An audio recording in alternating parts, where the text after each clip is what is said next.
Hello my friends, c'est Anne-Laure de Jésus et toi. Alors je voulais répondre à la question, comment peut-on être sûr que Dieu existe? Et comment peut-on avoir confiance en ses paroles? Alors je vais parler de la Bible et en particulier, premièrement, je vais parler du livre de Daniel. Je ne sais pas si vous avez lu ce livre de Daniel, mais il est génial, c'est un de mes livres préférés. Et dans le livre de Daniel, on peut lire l'histoire du roi Nebuchadnezzar, qui a eu un rêve. Il ne se rappelait plus de ce rêve. Il demandait à tous les magiciens et les astrologistes et les personnes comme ça de son royaume de lui dire son rêve. Parce qu'ils disent qu'ils connaissent tout, qu'ils peuvent savoir tout faire, mais là, ils ne pouvaient pas lui dire son rêve et ils ne pouvaient pas interpréter le rêve. Donc Daniel a pu dire le rêve à Nebuchadnezzar, mais pas de lui-même. Dieu a communiqué à Daniel quel était le rêve et quelle était la signification du rêve. Car Daniel était un servant de Dieu, un servant loyal de Dieu. Et le rêve était une statue avec la tête d'or, le buste d'argent, les hanches de cuivre, les jambes de fer et les pieds de fer mélangés avec de l'argile. Daniel a dit à Nebuchadnezzar quelle était l'interprétation de ce rêve. Et Nebuchadnezzar avait dit « Waouh, c'est le rêve que j'avais fait, je me rappelle, c'est mon rêve !» L'interprétation de ce rêve et la tête d'or représentait le royaume de Babylone. Le buste d'argent représentait le royaume de Médo-Perse. Le cuivre représentait la Grèce, les jambes, Rome, et les pieds mélangés de fer et d'argile représentent les royaumes divisés. Daniel a dit à Nebuchadnezzar qu'il représentait la tête d'or, mais que son royaume ne durerait pas. Parce que c'était le royaume le plus puissant au monde. Il y avait tellement de richesses dans ce royaume de Babylone. C'était le royaume de Babylone. Il y avait tellement de richesses et il pensait que ce royaume existerait pour toujours et qu'il contrôlerait la terre entière. Mais Daniel lui a dit non, ton royaume ne durera pas toujours. Et exactement comment ça a été prédit, il y a eu, si vous étudiez l'histoire et si vous demandez à quelconque historien qui connaisse bien leur histoire, il y a eu le royaume de Babylone qui était le plus puissant et ensuite Médo-Perse et après il y a eu Alexandre le Grand, je pense qu'on dit en français, Alexander the Great, qui a dominé la Médo-Perse à travers la Grèce. Et ensuite, il y a eu Rome. Ça, on sait, on connaît. Quand on a été à l'école, on a appris ça. Il y a eu Rome qui était le royaume le plus puissant. Et il y a beaucoup d'histoires d'ailleurs sur Rome. Je vous recommande à vraiment étudier ça. Et ensuite, les royaumes divisés. Et avec Rome qui a du pouvoir dans ça. Donc, il y a toujours Rome parce que c'est vous vous rappelez les pieds de fer et d'argile. Donc il y a toujours la puissance de Rome et après les royaumes divisés. Voilà, il y a l'Europe, l'Union européenne, il y a d'autres royaumes, il y a d'autres pays. Les gouvernements ont toujours essayé de rassembler ces royaumes. Mais comme la Bible l'a prédit, les royaumes ne pourront jamais être rassemblés. Il y aura toujours des divisions. On peut parler peut-être même de l'euro. Il y a une monnaie, mais les royaumes ne sont pas ensemble, ils sont divisés, que ce soit politiquement. Et Dieu a prédit que jamais il y aurait des royaumes qui vont, comme ils veulent le faire, one world religion, un monde assemblé. Ça ne pourra jamais se produire. Tellement de personnes ont essayé de faire ça, même Hitler, quand il avait le pouvoir sur l'Allemagne, c'est ça qu'il avait essayé de faire, de rassembler, d'avoir le pouvoir sur les pays petit à petit. Dieu ne l'a pas laissé faire, même Saddam Hussein, c'est ce qu'il avait essayé de faire. Mais tellement de personnes ont essayé, mais ça ne s'est jamais produit et ça ne se produira jamais parce que la parole de Dieu est sûre. Et ensuite, il y a tellement d'autres prophéties, comme les prophéties qui pointent au Messie, à Jésus, à toutes ces prophéties qui ont été prophétisées des années avant la venue de Jésus. Comment il viendra, par qui, où il naîtra, sa vie, sa mort, sa résurrection.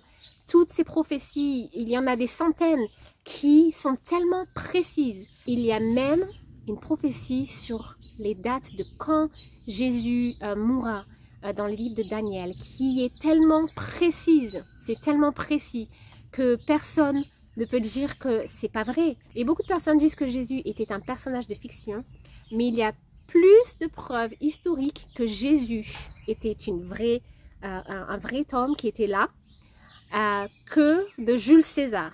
Alors, beaucoup de personnes parlent de Jules César, mais il y a plus de preuves que Jésus est venu que de preuves qu'il y avait Jules César. Donc, on sait que Jules César était vraiment là et qu'il a vraiment existé, et Jésus également. Il y a beaucoup plus de preuves historiques. Aussi, on entend dire que la Bible, c'est une fable, que c'est un conte de fées, que c'est un livre qui aide les gouvernements à mettre les gens en ordre pour qu'ils soient plus obéissants, et que c'est juste un livre de fiction.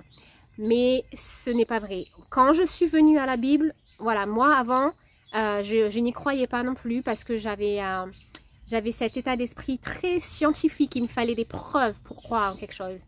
Il me fallait des preuves scientifiques, des preuves historiques. Et en fait, ce que j'avais appris à l'école, voilà, on ne nous dit rien, on ne nous partage pas toutes les preuves scientifiques, toutes les faits historiques même qui se sont passés en France. Il y a tellement de faits historiques que l'école, que le système scolaire n'apprenne pas aux enfants. D'ailleurs, c'est tellement triste parce que il y a tellement d'histoires qu'il faudrait qu'on sache. D'ailleurs, il y a un livre qui s'appelle La Grande Controverse que je vous recommande, qui parle beaucoup de l'histoire de la France et de religion. C'est très important de savoir ces choses-là parce qu'il s'est passé tellement de choses en France.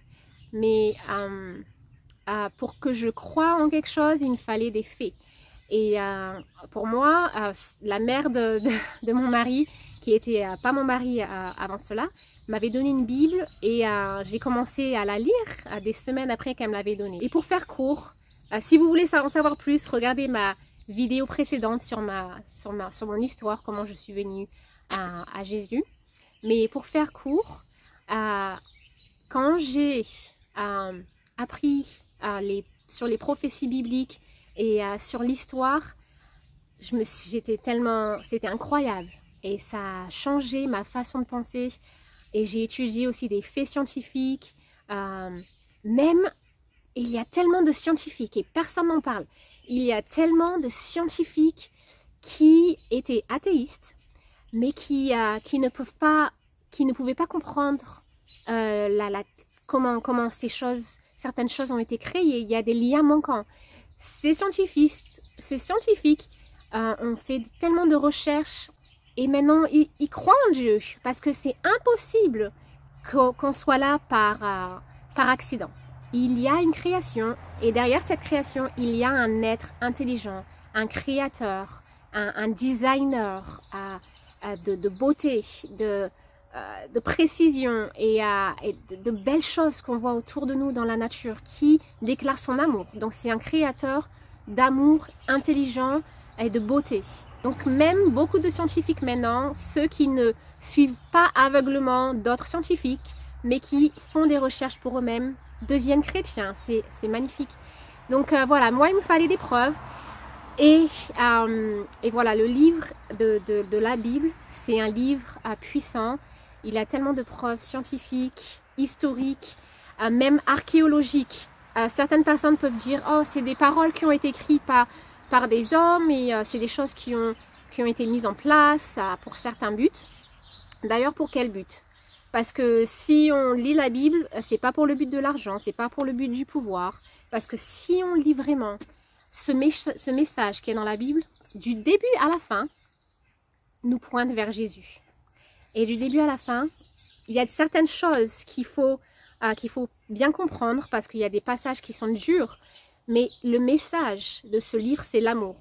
Alors si certains hommes ont écrit ces choses pour le but du pouvoir et de l'argent, ils se sont vraiment trompés parce que le message, c'est le message d'amour et d'humilité, pas de pouvoir et d'argent. Donc 40 écrivains ont écrit cette Bible sur le cours de 1500 ans. Certains étaient docteurs, mais certains étaient pêcheurs. Donc il y a des personnes, des hommes qui ont qui étaient tellement différents, qui ne se connaissaient pas, mais tout vient ensemble comme un puzzle. Et ces paroles n'ont pas été vraiment écrites par eux. Oui, ils ont été écrits par leurs mains, mais c'est le Saint-Esprit, c'est Dieu qui les a guidés dans ces écritures. Et si vous lisez cette Bible et que vous avez le cœur ouvert, vous verrez que ces paroles ne peuvent pas être écrites juste par la pensée humaine. Et je vais vous lire un verset biblique qui est écrit dans 2 Timothée chapitre 2, versets 16 et 17. Toute écriture est inspirée de Dieu et utile pour enseigner, pour convaincre, pour corriger, pour instruire dans la justice, afin que l'homme de Dieu soit formé et équipé pour toute œuvre bonne. Donc toute écriture est inspirée de Dieu. Donc ces hommes ont été inspirés de Dieu et ont écrit. Donc ce ne sont pas des fables, c'est Dieu qui a inspiré ces paroles, c'est la parole de Dieu. Et d'ailleurs, il y a du pouvoir dans la parole, car Dieu, quand il parle, les choses se passent. C'est comme ça qu'il a créé la terre, il parla et les choses furent. Et ensuite, il y a des prophéties sur les temps passés, sur les temps présents et sur les temps futurs. Chaque prophétie des temps passés, chacune des prophéties, et il y en a tellement, est tellement précise avec les dates, avec les faits, c'est tellement précis. Et il y a même des prophéties sur les temps dans lesquels on vit. Il y a tellement de choses qui se passent autour de nous. Si vous regardez les infos, même je ne sais pas dans quel pays vous habitez, faites-le moi savoir en commentaire ci-dessous, je suis curieuse de savoir. Mais si vous regardez dans votre pays, que ce soit la France, même ici aux États-Unis, les prophéties se passent vraiment sous nos yeux, c'est incroyable. Ou que ce soit au Moyen-Orient, en Asie, il y a tellement de choses qui se passent. Et la Bible nous parle de ces choses. Donc si on peut avoir confiance aux prophéties qui sont passées, qui sont tellement exactes, aux prophéties qui se passent en ce moment, et les prophéties qui parlent du futur, on peut avoir confiance en ces prophéties. On sait que ce qui est écrit va se passer, parce que la parole de Dieu est sûre. Et ce qui va se passer, je vous recommande de tout mon cœur, par amour pour vous, de vraiment étudier et de savoir exactement les choses qui vont se passer. Parce que les choses ne vont pas être plus faciles et vous pouvez vous demander pourquoi Dieu fait ces choses si c'est un Dieu d'amour. Dieu fait ces choses parce que le cœur humain est tellement méchant que petit à petit, il redresse ses mains de protection. Et aussi, il fait ces choses parce que quand les choses sont tellement faciles, les gens oublient Dieu. Mais quand il y a de l'obscurité, c'est là que les gens voient la lumière.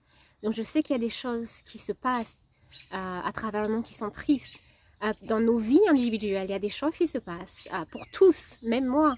Mais Dieu, à travers ces choses, nous appelle à lui, nous dit, venez à moi. C'est comme un enfant qui se promène dans un parc avec son père et l'enfant part de son père et pense que ok, je n'ai pas besoin de mon père, je vais marcher tout seul. Et d'un seul coup, il y a un gros chien. Il y a un gros chien, donc c'est quelque chose de dangereux qui fait peur. Et là, l'enfant va courir direct vers son père. Là, d'un seul coup, l'enfant change d'avis. Donc Dieu, il est comme ça. C'est un père aimant. Il nous aime tellement. On n'a même pas idée de son amour. Celui qui dit que Dieu n'est pas amour, regardez autour de vous la nature.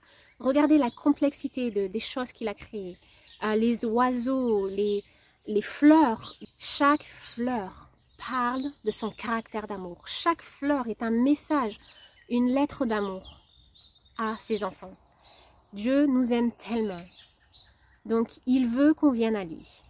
Donc, je vous encourage, étudiez la parole de Dieu et ayez un cœur ouvert et étudiez l'histoire, les faits historiques, les faits scientifiques. Pas juste les théories, les faits, les vrais faits scientifiques. Et vous verrez que Dieu est bon.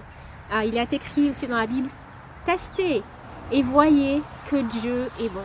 Et c'est ce qui m'est arrivé il y a un peu plus de 10 ans. J'étais très sceptique, très sceptique. Je me disais athéiste. Mais j'ai testé et j'ai vu que Dieu est tellement Dieu est amour, Dieu est tellement bon. Je vais mettre ci-dessous un lien vers mon blog. Il y a beaucoup d'articles qui vous aideront à étudier les paroles de Dieu. Même, je mettrai des liens vers une playlist. Et il y a beaucoup de vidéos que vous pouvez regarder si vous préférez écouter. J'adore écouter des choses quand je cuisine, si vous préférez écouter pour étudier la Bible. Mais je vous conseille d'acheter une Bible. J'ai acheté cette Bible quand j'étais en France. Non, ma mère me l'a emmenée et elle est à 1,90 €. Donc il n'y a pas d'excuse. Et c'est la parole de Dieu. Et comme je l'avais dit dans une vidéo précédente, il y a beaucoup de versions de Bible. Donc moi j'ai la Louis II. C'est la plus proche des écritures originales. Vous pouvez même comparer, si vous avez le temps, comparer les écritures originales qui ont été trouvées par des archéologues, les écritures grecques et hébreux. Comparez-les. Et donc la Louis II ou la Bible Semeur aussi. Mais faites attention aux autres Bibles.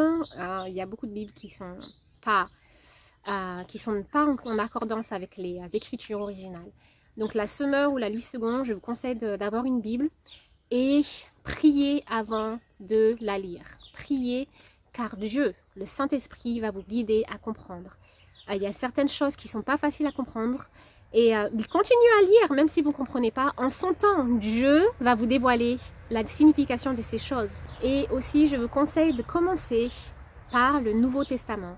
Pourquoi le Nouveau Testament? Parce que le Nouveau Testament parle de la vie de Jésus, de quand il est venu. Alors ceux qui disent que Jésus n'est pas Dieu, je vous conseille de regarder dans le Nouveau Testament. C'est vraiment touchant. Ça commence par le livre de Matthieu et de la généalogie de Jésus. Donc ça aussi, c'est des preuves aussi parce que il y a des généalogies. Je ne sais pas si je le dis correctement. Mais ensuite, ça parle de sa vie, quand il était né, quand il a vécu ici, quand il est mort et sa résurrection. Et voilà, et ensuite, il y a le livre de la Genèse. Si vous lisez les premiers chapitres, surtout sur la création, sur le commencement, vous savez, c'est important de savoir ces choses parce que surtout les jeunes personnes ne savent pas d'où ils viennent. Oui, vous pouvez dire que je viens de ce pays, mais d'où vous venez? Quelles sont vos origines? Venez-vous des singes? Non, vous ne venez pas des singes. Dieu vous a créé pour un but. Dieu vous a créé parce qu'il vous connaissait depuis le commencement. Il savait que vous serez là. Et Dieu a un but pour vous dans ce temps présent. Et où allez-vous ensuite? Après la mort, qu'est-ce qui se passe? Donc, ce livre peut vous donner la paix. Pas parce que c'est un conte de fées, mais parce que c'est la vérité. Il y a de l'espoir. Ce livre peut donner de l'espoir, surtout à la jeunesse, à toutes les personnes. Mais la jeunesse aujourd'hui, ça me rend triste parfois. Ils n'ont pas d'espoir. Donc, je vous encourage, partagez aussi avec votre entourage. Et voilà, si vous avez des questions, n'hésitez pas à me demander. Et je mettrai des liens ci-dessous qui pourront vous aider. Et n'oubliez pas de vous inscrire à cette chaîne et à cliquer sur la petite cloche parce que je veux partager plus de vidéos pour vous aider dans votre chemin spirituel et vous aider à être non seulement heureux malgré les situations dans cette vie présente et pour atteindre la vie aussi d'après, le paradis qu'il ne faut pas manquer parce que ces choses qu'on vit ici, les souffrances, c'est rien. Quand on sera sauvé, on dira waouh, c'était rien, ça valait vraiment la peine. Parce qu'on ne peut même pas imaginer ce qui nous attend. Ceux qui seront sauvés, ceux qui sont avec Jésus, on ne peut même pas imaginer. Ça sera tellement génial. Ça ne sera pas ennuyant, ça sera magnifique. Et il y aura de l'amour parfait et pas de péché et pas de... ça sera génial. Donc voilà, j'espère que ça vous aidera et je vous dis à bientôt.